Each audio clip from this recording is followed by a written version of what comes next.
नमस्कार लाडक्या बहिणींनो, आज तुम्हाला मी लाडक्या बहीण योजनेच्या नोव्हेंबर महिन्याच्या हप्त्याबद्दल अतिशय महत्त्वाची माहिती सांगणार आहे।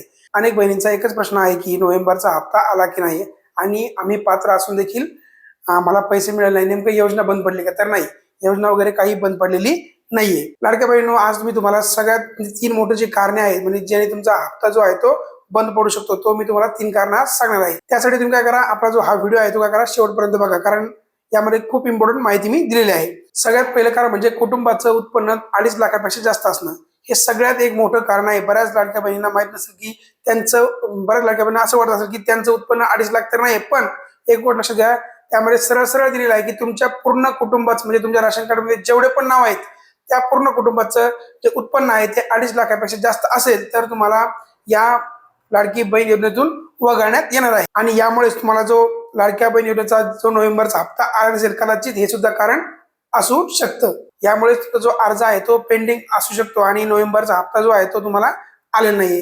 काही जर कारणामुळे किंवा तांत्रिक अडचणीमुळे जर हप्ता थकला असेल तर तुम्हाला डिसेंबर आणि जानेवारीच्या याच्यामध्ये तुम्हाला हप्ता येईल, पण जर तुमचं उत्पन्न जर जास्त असेल तर तुम्हाला नोव्हेंबरच नाही, तुम्हाला या पुढचा देखील एकही तुम्हाला हप्ता जो आहे तो काय मिळणार नाहीये। दुसरं कारण म्हणजे एकाच राशन कार्डवर 2 किंवा 3 विवाहित महिला असणं। बघा, लाडकी बहीण योजना जेव्हा चालू झाली होती तेव्हा आपल्याला सरळ सांगण्यात आलं होतं की तुमचं जे राशन कार्ड आहे त्यामध्ये फक्त एक विवाहित महिला आणि एक अविवाहित महिला, म्हणजे एक लग्न झालेली महिला किंवा त्याची मुलगी, असे 2च जण लाभ घेऊ शकतात। कारण बऱ्याच लाडक्या बहिणींच्या जे राशन कार्ड आहे त्याच्यावर आई, सून आणि एक विवाहित मुलगी या तिन्ही पण लाभ घेत असेल तर तिन्हीचेही पैसे बंद पडू शकतात आणि त्यांना त्यापैकी जेव्हा पूर्ण अर्ज पडताळणी होईल त्यामध्ये त्यांना फक्त कोणताही एकाच जी लाडकी बहीण असेल तिला हप्ता येणार आहे, म्हणजे तिन्हीचेही अर्ज जे आहे ते पेंडिंग होऊ शकतात।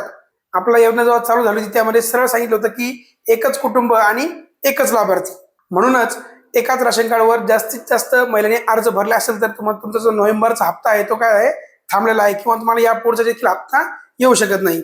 आता सगळ्यात मोठं आणि तिसरं कारण बघा, केवायसी करताना आपल्याला 2 प्रश्न विचारले गेले होते, त्यामध्ये जर तुम्ही चूक झाली असेल तर तुमचा नोव्हेंबरचा जो हप्ता आहे तो थांबलेला असू शकतो। आपल्याला 2 प्रश्न विचारले होते, त्यामध्ये आपल्याला होय किंवा नाही यामध्ये उत्तर द्यायचं होतं। तुम्ही जर ते प्रश्न चुकले असतील, सिस्टमला चेक करताना जर का गलत माहिती जर आढळून आली असल्यास तुमचा जो नोव्हेंबरचा हप्ता आहे तो रखडण्यात आला शकतो किंवा यापुढचे जे हप्ते आहेत ते तुम्हाला येणार नाहीयेत। आणि याचाच परिणाम असा होतो की नोव्हेंबरचा हप्ता येत नाही, अर्ज पेंडिंग किंवा होल्ड पडू शकतो आणि पुढील हप्त्यावरही याचा परिणाम होऊ शकतो। आता तुम्ही एक गोष्ट लक्षात घ्या, केवायसी पूर्ण आणि बरोबर नसेल तर सरकारकडून तुम्हाला लाभ दिला जाणार नाही आणि याबाबत सरकारकडून कोणताही म्हणजे अधिकृत अपडेट आणखी पण आलेलं नाहीये की नोव्हेंबरचे पैसे नेमकं अडकले का।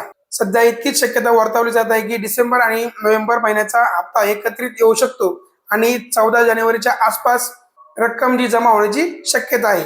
हे जे अधिकृत अपडेट येईपर्यंत हे निश्चित नाही, फक्त एक शक्यता वर्तवली जात आहे, कारण 14च्या नंतर जे आहे ते मतदान आहे, त्यामुळे 14च्या आधीच तुम्हाला जे पैसे येतील। आता महिलांनी नेमकं काय करायचंय, तोपर्यंत तुम्ही 2-3 गोष्टी मी सांगतो ते तुम्ही नक्की करून घ्या। आधार कार्ड बँक खात्याशी लिंक आहे का, म्हणजे बँकशी लिंक आहे का, सीडिंग आहे का, तुम्ही जी आधारची वेबसाईट आहे त्यावर जाऊन ते आधार कार्ड चेक करू शकता। तुमचं जे खातं आहे बँक खातं ते चालू आहे का, म्हणजेच ऍक्टिव्ह आहे का, किंवा त्यामध्ये एकतरी व्यवहार करून बघा, जर ऍक्टिव्ह नसेल तरी तुमचा पैसा जो आहे तो थांबणार आहे। आणि सर्वात महत्त्वाचं म्हणजे कोणत्याही अफवांवर किंवा चुकीच्या माहितीवर विश्वास ठेवू नका। आता नेमकं पुढील अपडेट काय राहणार आहे, या योजनेबाबत सरकारकडून जे काही अधिकृत अपडेट येईल ते सर्वात आधी आपल्या या युट्यूब चॅनलवर किंवा फेसबुकवर किंवा इंस्टाग्रामवर या तिन्हीपैकी एका प्लॅटफॉर्मवर ते येणार आहे, ते मी सर्वात आधी तुमच्यापर्यंत पोहोचवणार आहे। आणि सगळ्यात महत्त्वाचं म्हणजे शेवटची विनंती आहे, तुम्हाला हा व्हिडिओ जो आहे तो सगळ्या लाडक्या बहिणीपर्यंत पोहोचवा, कारण तुमचा एक शेअर जो आहे तो त्यांचा जो हप्ता बंद पडलाय तो चालू करू शकतो किंवा त्यांना थोडीफार तरी माहिती जी आहे ती चांगली मिळू शकते। तुम्हाला अशाच खऱ्या उपयुक्त आणि कामाच्या अपडेटसाठी आपल्या या चॅनलला सबस्क्राईब, फॉलो आणि शेअर करायला विसरू नका, कारण मी असेच अपडेटचे जे व्हिडिओ आहेत ते नियमितपणे आणत असतो।